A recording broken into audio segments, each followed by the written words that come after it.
términos, por ejemplo, del café, que es lo que más hemos comentado, pues nos podría ir tal vez mejor porque nuestros principales competidores que están en el sudeste asiático les pusieron unos aranceles mucho más altos. Pero, por ejemplo, ¿qué pasa con el aguacate Hass? ¿Qué pasa con otros productos que exportamos nosotros a los Estados Unidos? Y precisamente por eso, a esta hora nos acompaña Jorge Bedoya, que es el presidente de la SAC, que es la Sociedad de Agricultores de Colombia. Doctor Bedoya, bienvenido. Gracias por estar con nosotros aquí en Blue Radio.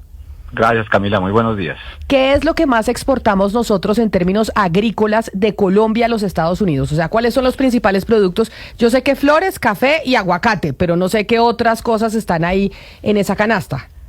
Pues miren, para que se hagan una idea, el año pasado exportamos 3.642 millones de dólares de productos agropecuarios a Estados Unidos, de los cuales 1.400 fueron flores, 1.058 fueron café, 209 bananos, y de ahí para abajo usted tiene el aguacate Hass, usted tiene la tilapia, usted tiene panela, usted tiene algo de azúcar, usted tiene aromáticas, tiene limón Tahití y otros productos más. Y obviamente es una canasta exportadora no solamente bastante robusta, sino muy difícil de pensar en sustituir en el corto plazo un mercado como el de los Estados Unidos. Y ahora que mencionaba el caso del aguacate, se lo digo muy claramente. El que sale más perjudicado de esta decisión, que es mala para la relación bilateral, es el aguacate Hass, por una razón, porque a los mexicanos no les pusieron el arancel del 10%. Entonces, los productores de aguacate de México hoy tienen una ventaja sobre los productores de aguacate Hass de Colombia. Y eso ya empieza a sentirse en el mercado y eso termina siendo muy costoso, obviamente, para los productores, pero también para los trabajadores. El sector del aguacate Hass genera casi de 79.000 empleos directos en más de 220 municipios de nuestro país. No, pues claro, es un golpe durísimo. Pero digamos como que a uno las mamás le dicen: mire las oportunidades en medio de la crisis, y yo creo que eso es lo que nos va a tocar hacer ahora porque no hay otra alternativa, mirar cómo en relaciones de comercio bilateral logran algo desde la Cancillería y desde el Ministerio de Comercio Exterior, pero por ahora también al sector privado, a los agricultores, les toca mirar cómo aprovechan esta oportunidad. Usted dice, el aguacate Hass es el más afectado y acá vamos a tener un problema enorme por cuenta de que México sí va a entrar sin arancel a los Estados Unidos. Pero, ¿qué otros productos podrían tener una oportunidad de entrar a los Estados Unidos con un arancel más bajito que otros países que compiten con nosotros en esos productos agrícolas? Pues usted puso el ejemplo del café. Le ponen un arancel del 46% a Vietnam. Vietnam es el tercer o cuarto abastecedor de café en los Estados Unidos o proveedor, mientras que Brasil es el primero y Colombia es el segundo. Entonces uno diría, claro, ahí hay una oportunidad para los caficultores. Pero en otros productos nuevos, recuerden ustedes lo siguiente, es que no es solamente el tema del arancel, sino en el caso del sector agropecuario, es si usted tiene lo que se conoce como la admisibilidad sanitaria. Es decir, que haya una certificación por parte del gobierno de Estados Unidos que nuestros productos pueden entrar. Al aguacate Hass, solo para recordarle a la audiencia, le tomó más de 15 años que lo admitieran en los Estados Unidos, y ya teniendo, obviamente, relaciones comerciales. Ahora se había abierto una gran oportunidad para la avicultura, porque Estados Unidos tiene un problema de influenza aviar y todos hemos visto lo que pasó con el precio del huevo. Pero los procesos de admisibilidad en los Estados Unidos son demasiado lentos. Entonces, para los productos que ya están, pues obviamente el arancel es un golpe y habrá que ver qué pasa con los consumidores, caso flores, caso café, caso tilapia, caso cacao, caso panela y demás, y ver si esto termina siendo un tema de reducción de márgenes del importador o que también se lo van a clavar al productor, y cómo logramos eficiencias hacia atrás, que eso no se hace de la noche a la mañana, ustedes lo entenderán. Y claro, uno diría, pues qué oportunidad buscar otros mercados internacionales o nuevos mercados, o el mismo mercado de Estados Unidos, donde hay otros competidores que tienen mayores aranceles, pero ahí ya depende de si es un producto que tiene acceso ya en ese mercado o que no lo tiene. Y la gran mayoría de los nuestros, de los que hoy exportamos, pues evidentemente no es un problema de acceso, sino ahora va a ser un problema es del arancel. Y en eso tal vez el café es el único que puede salir medianamente bien librado, porque los otros productos y la tabla está nivelada por el mismo rasero. Don Jorge, yo le pregunto, ¿usted cree que Estados Unidos tiene la capacidad de producir los alimentos y los productos a los que están poniendo aranceles, por ejemplo, a Colombia? Pues mire, en el caso del banano no. Entonces, el banano es de esos que ya le empiezan a decir a uno, no, de pronto, cuando ya saquen la lista, porque acuérdense que una cosa son los anuncios y la reglamentación general, y después ya viene la lista de las líneas arancelarias, entonces ya andan con el cuento, pero pues habrá que ver si es cierto o no, que de pronto el banano lo terminan dejando sin arancel, porque obviamente Estados Unidos no va a tener la capacidad de producción de banano. En el caso de las flores, pues obviamente hay producción de flores en Estados Unidos, pero igual es insuficiente. Y obviamente también uno tiene que ver qué es lo que puede terminar pasando con el consumo.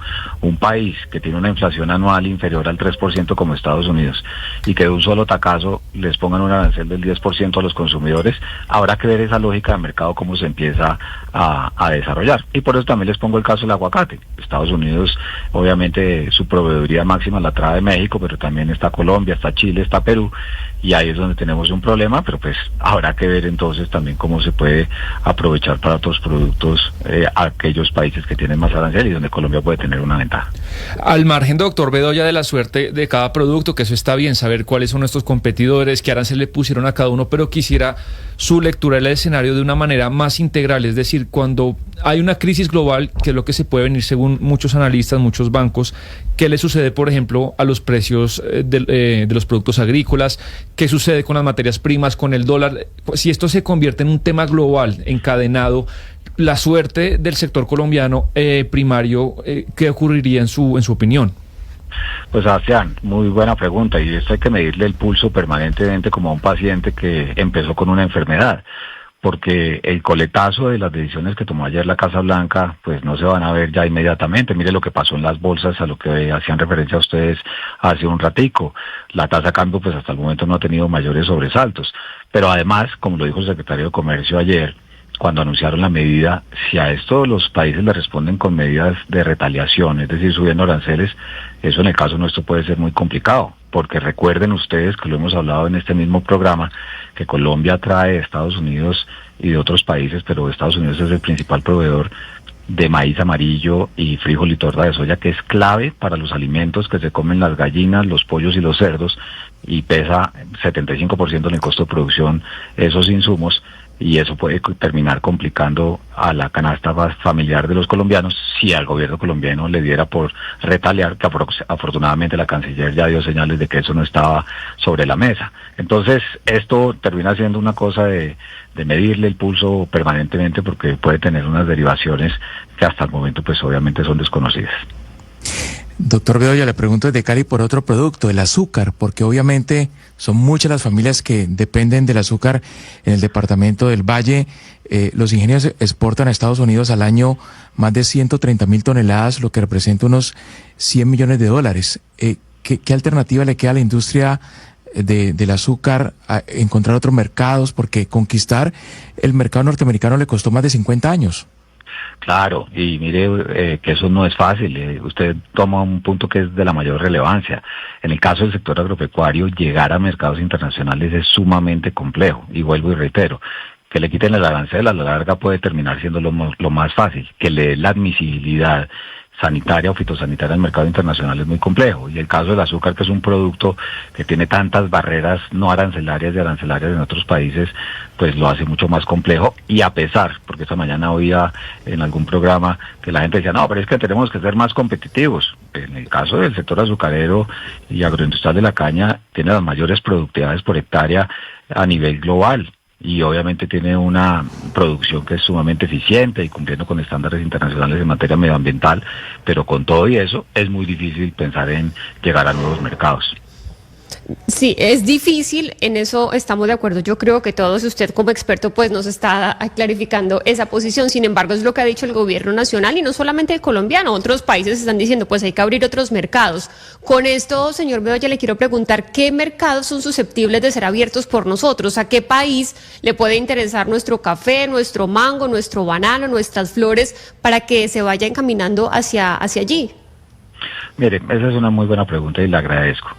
Precisamente cuando ocurrió lo del 26 de enero, ustedes recordarán que en su momento salió el gobierno a decir, vamos a diversificar exportaciones. Es que eso no se hace de la noche a la mañana, ni en 3 meses, ni en 4 meses, por 2 razones. Uno, porque primero, usted tiene que tener el mercado abierto en los acuerdos gobierno a gobierno. Es decir, o por la vía de un acuerdo comercial que no le tenga aranceles, o evaluar si los aranceles que le ponen a la entrada a su producto le da inclusive para llevarlo. Y dos, y perdón que lo reitere tanto, pero es que el sector agropecuario es distinto a todos los demás sectores, porque aquí viene el tema de plagas y enfermedades, es decir, la admisibilidad sanitaria. Y para lograr la admisibilidad sanitaria, ¿qué tiene que pasar? Primero, que el gobierno de Colombia convenza a otro gobierno a que vamos a empezar un proceso. Y segundo, que empiecen a mandar a los técnicos de las agencias de sanidad animal y vegetal de los países a los cuales queremos llegar, a que hagan visitas de certificación. Entonces, por eso hacía yo mención de cuántos años le tomó al aguacatejas entrar a los Estados Unidos. Tiempo similar le tomó al aguacatejas para poder lograr la admisibilidad en Japón. Y ni que hablar del caso de Corea del Sur. En su momento, con el presidente Duque, se hizo un tema de admisibilidad del banano a la China.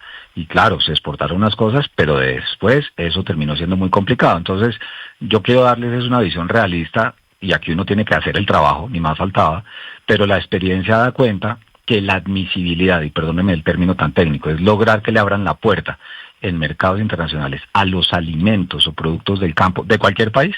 Eso toma mucho tiempo. Y si no, pregúntense, porque es que no nos dejan entrar el arroz al Ecuador cuando aquí sobra arroz. Y eso que los tenemos de vecinos y tenemos supuestamente la integración de la Comunidad Andina de Naciones. Entonces, este tipo Pero de en medidas... esta experiencia, en esta coyuntura actual, yo entiendo que esa es la experiencia que hemos tenido histórica, pero no hemos tenido esta coyuntura en donde todos los países están siendo víctimas de estos aranceles y de una situación que pues pone patas arriba al comercio internacional. ¿No será que a propósito de lo que pregunta Jennifer, pues los países a nivel mundial están dispuestos a decir, bueno, ¿cómo hacemos para movernos rápido y que de verdad podamos tener entonces un comercio internacional pues con los Estados Unidos aparte y mirar cómo intercambiamos entre nosotros? Buenísima pregunta, Camila, y por eso es que nosotros tenemos un acuerdo comercial con la Unión Europea. Por eso es que se estuvo negociando un acuerdo comercial con Japón, pero los japoneses no querían darle el acceso verdadero a los productos agropecuarios de Colombia a su país. Entonces, esto no es solamente que entonces venga y nos sentamos, no sé, con Uganda o con cualquier país a decir, venga, hagamos el tema arancelario y después hagamos el tema, obviamente, de la sanidad animal y vegetal. Sin duda alguna hay que hacerlo, no estoy diciendo que no se haga. Lo que quiero es ofrecerle a usted y a su audiencia la claridad que en el caso de la comida, eso toma tiempo. Y les reitero dos cifras, tanto para el aguacatejas, en el caso de Estados Unidos, como en el de Japón, el acceso tomó más de 10 años. Pero por el tema de la sanidad vegetal. Pues doctor Jorge Bedoya, presidente de la Sociedad de Agricultores de Colombia, SAC, gracias por estar con nosotros, por darnos sus reacciones desde el sector agropecuario, que es uno de, además de los que ha querido priorizar el gobierno nacional y que va a estar sentados en esas mesas para ver cómo podemos aprovechar o por lo menos contrarrestar estas medidas que ha anunciado el presidente de los Estados Unidos, Donald Trump. Feliz resto de día para usted en medio de este chicharrón que están enfrentando. Igualmente para ustedes, gracias.